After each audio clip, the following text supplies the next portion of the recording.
নবাগত জেলা প্রশাসকের সঙ্গে গাইবান্ধার গণমাধ্যম কর্মীদের পরিচিতি সভা অনুষ্ঠিত। গাইবান্ধা প্রতিনিধির পাঠানো প্রতিবেদন। গাইবান্ধা জেলার নবনিযুক্ত জেলা প্রশাসক ও জেলা ম্যাজিস্ট্রেট মোহাম্মদ মাসুদুর রহমান মোল্লায়ের সঙ্গে জেলার প্রিন্ট, ইলেকট্রনিক ও অনলাইন মিডিয়ার গণমাধ্যম কর্মীদের অংশগ্রহণে এক পরিচিতি সভা অনুষ্ঠিত হয়েছে। আজ বুধবার ১৯ নভেম্বর ২০২৫ বিকেল ৪টায় জেলা প্রশাসকের সম্মেলন কক্ষে এ সভা অনুষ্ঠিত হয়। সভায় জেলার সামগ্রিক উন্নয়ন, দীর্ঘদিনের অবহেলিত সমস্যা, অবকাঠামোগত অনিয়ম, সেবা ব্যাহতকারী বিষয়সমূহ এবং জনদুর্ভোগের নানা দিক সাংবাদিকরা পর্যায়ক্রমে উপস্থাপন করেন। গণমাধ্যম কর্মীদের উত্থাপিত প্রশ্ন ও অভিযোগ মনোযোগ দিয়ে শোনেন জেলা প্রশাসক। জেলা প্রশাসক মোহাম্মদ মাসুদুর রহমান মোল্লা সাংবাদিকদের উদ্দেশ্যে বলেন, গাইবান্ধার সমস্যা চিহ্নিত করে দ্রুত সমাধানের লক্ষ্যে প্রশাসন কাজ করবে। উন্নয়ন কার্যক্রমে কোনো ধরনের অনিয়ম বা দুর্নীতি সহ্য করা হবে না। জনগণের সেবার মান বাড়াতে প্রশাসন ও গণমাধ্যম একসঙ্গে কাজ করলে ইতিবাচক পরিবর্তন নিশ্চিত করা সম্ভব। তিনি আরও জানান, সাধারণ মানুষের দুর্ভোগ কমাতে মাঠ পর্যায়ের তদারকি বৃদ্ধি, সেবা খাতে স্বচ্ছতা এবং অভিযোগের দ্রুত নিষ্পত্তিতে প্রশাসন সর্বোচ্চ গুরুত্ব দেবে।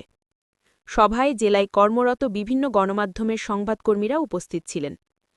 সুসম্পর্ক বজায় রেখে গাইবান্ধার উন্নয়নকে এগিয়ে নিতে সবাই সম্মিলিতভাবে কাজ করার প্রত্যয় ব্যক্ত করেন।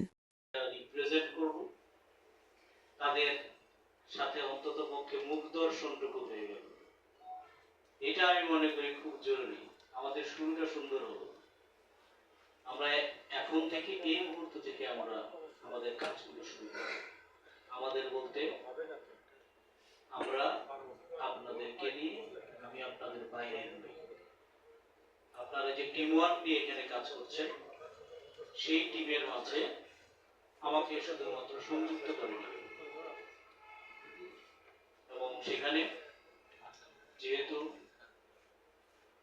জেলা প্রশাসক একটি জেলার জন্য অত্যন্ত গুরুত্বপূর্ণ একটি পদ, সেই পদটিকে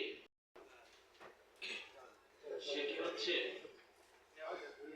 যে আমি আপনাদেরই যে কথাটি সত্যি সেটি হচ্ছে আমার নিজ জেলা সম্পর্কে আমি যতটা না জানি তার চেয়ে অনেক বেশি ব্যক্তিগত। তবে আমি মনে করি গাইবান্ধা সম্পর্কে আমি খুব যৎকিঞ্চিত জানি, অনেক বেশি জানা প্রয়োজন, অনেক বেশি সমৃদ্ধ হওয়া প্রয়োজন। আর সেই সমৃদ্ধ হওয়ার জন্যই আজকে আমার দ্বিতীয় কর্মদিবসেই আমি আপনাদের সঙ্গে মিলিত হওয়ার জন্য, পরিচিত হওয়ার জন্য আপনাদেরকে আহ্বান জানিয়েছি। আপনাদেরকে এই বিকেল সন্ধ্যার সময়ে, যেই মৌসুমে দুপুরের পরে সন্ধ্যা হয়ে যায়, বিকেল থাকে না, সেই সময় আপনাদেরকে কষ্ট দিচ্ছি। এটি শুধুমাত্র একটি পরিচয় পর্ব। আমরা একটু আমাদের পরিচিত